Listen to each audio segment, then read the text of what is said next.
Bismillahirrahmanirrahim. Assalamualaikum warahmatullahi wabarakatuh.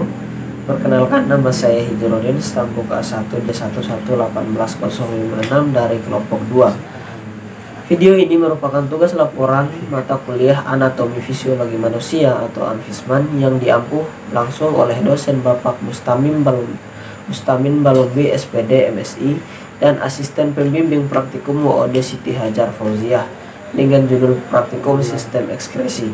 Berikut kita mulai video pembelajarannya. Sistem ekskresi merupakan sistem pembuangan zat-zat sisa pada makhluk hidup seperti karbon dioksida, urea, racun, dan lainnya. Sistem ekskresi ini terdiri dari organ ginjal, kemudian paru-paru, kemudian hati, dan kulit. Gambarnya ada pada gambar depan ini ya. Ekskresi ini merupakan proses pengeluaran zat sisa hasil metabolisme karena dia ini bersifat toksik atau racun dari dalam tubuh.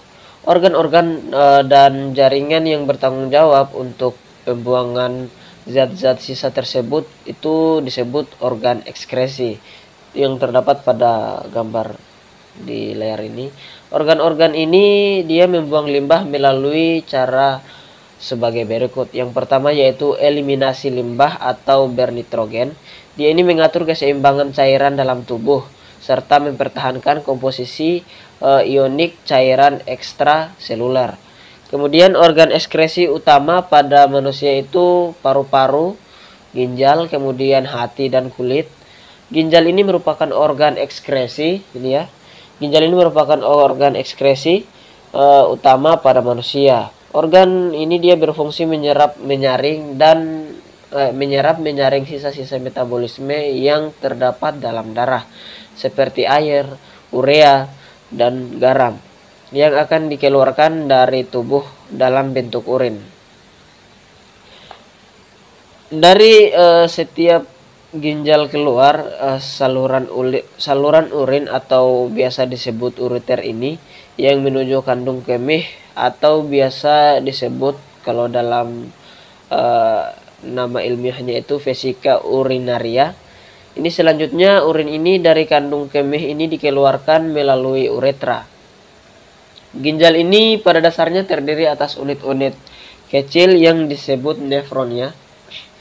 Nefron ini terdiri atas kapsula Bowman, kemudian dia tubulus proksimal, kemudian tubulus distal, dan lengkung Henle. Dia ini ada 4 ya.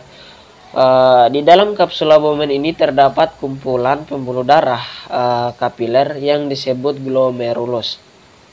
Urin dibentuk dalam proses yang terdiri dari 3 tahap, yaitu pertama itu tahap penyaringan, kemudian atau biasa disebut filtrasi, kemudian penyerapan kembali atau biasa disebut reabsorpsi, dan kemudian yang ketiga itu pemekatan atau pengeluaran zat sisa atau augmentasi. Urin ini mengandung urea dan amonia, garam, serta zat warna empedu, kemudian air dan zat-zat berlebih seperti vitamin, hormon, dan obat-obatan. Kemudian paru-paru, ini ya, paru-paru. Kemudian paru-paru ini merupakan organ utama untuk mengeluarkan zat sisa berupa karbon dioksida dan uap air. Di dalam paru-paru khususnya pada bagian alveolus ini terjadi pertukaran gas berupa CO2 yang dibawa oleh darah dari sel-sel tubuh dan gas O2 dari paru-paru untuk diikat oleh darah. Karbon dioksida dan uap yang merupakan sisa metabolisme atau oksidasi zat makanan akan dikeluarkan dari sel-sel dalam jaringan tubuh dan masuk ke dalam aliran darah melalui pembuluh balik dan dibawa ke jantung. Darah yang mengandung karbon dioksida ini dan air ini akan dipompa ke paru-paru melalui pembuluh nadi paru-paru. Pada alveolus paru-paru, CO2 dan air berdifusi kemudian diekskresikan melalui saluran pernapasan.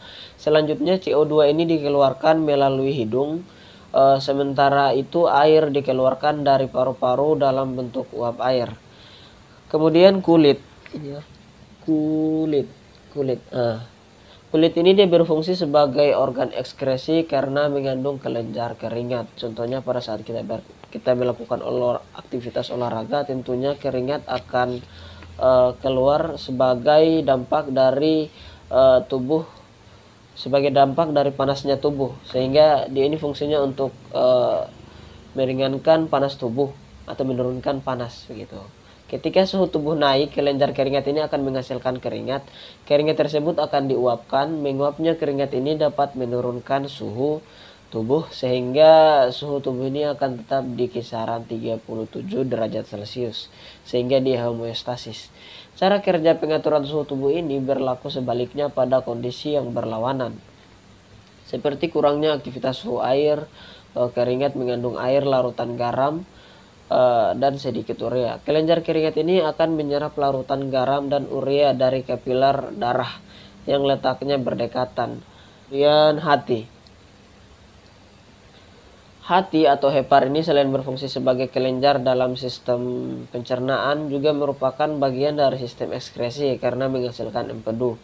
Empedu mengandung air, asam empedu, garam empedu, kolesterol, zat warna empedu, dan zat-zat lainnya.